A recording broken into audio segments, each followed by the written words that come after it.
A cross was found burning in Grant Park in Chicago. How did the cross go from love to hate? A few days ago, a cross was found burning in Grant Park in Chicago. It was leaned up against a tree, just like this. And it spread concern and terror. My first memory of Grant Park is when former President Barack Obama gave his acceptance speech after becoming the first black president of the United States. Now, my curiosity was activated as to how did this cross, which in Christianity is the ultimate symbol of sacrifice and love, because the Bible says Jesus Christ died on the cross for the sins of mankind, and they would have a way to everlasting life. So how did it transition from the ultimate symbol of hope to the ultimate symbol of hate? And I was quite surprised. Originally, at least according to information I have, the cross was burned in Scotland,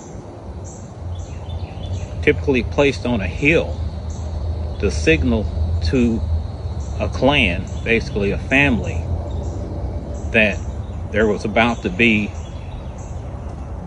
a conflict, a battle with an opposing clan. And that was called Cran Tara, which means fiery cross. So, in 1905, author Thomas Dixon Jr. published a book called The Klansman, with a C instead of a K at the beginning of Klan.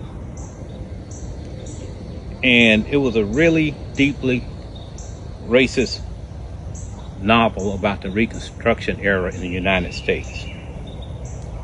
In 1915, filmmaker D.W. Griffin adapted that book, and it became the movie The Birth of a Nation, which was another deeply racist depiction of slavery in the United States.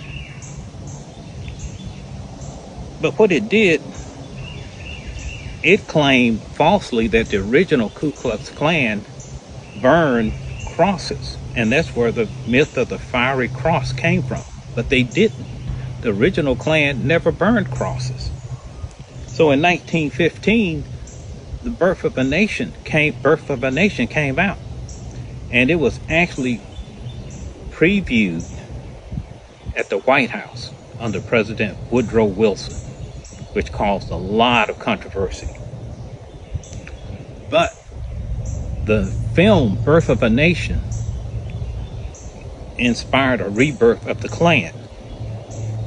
And according to the history I'm reading, the Klan resurged, and the first cross burning happened on Stone Mountain in Georgia.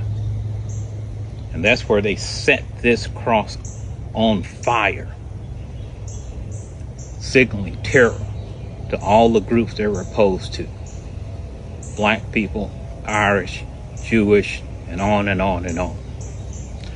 So it's amazing how this symbol of hope and love transformed, because as it sits here, it symbolizes the Christian faith. People wear crosses. They wear crosses around their neck and display them in other manners.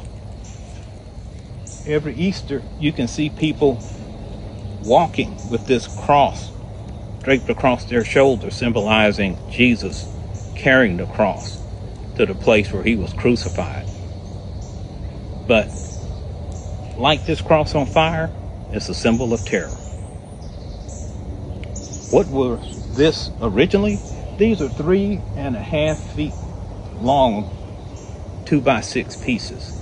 Originally, they were used to create a frame in which concrete was poured and it solidified to cover a hole that was in the ground. So what that proves is just like words. Words can be uplifting and helpful, or they can be hate-filled and destruction. It's all in how something is used.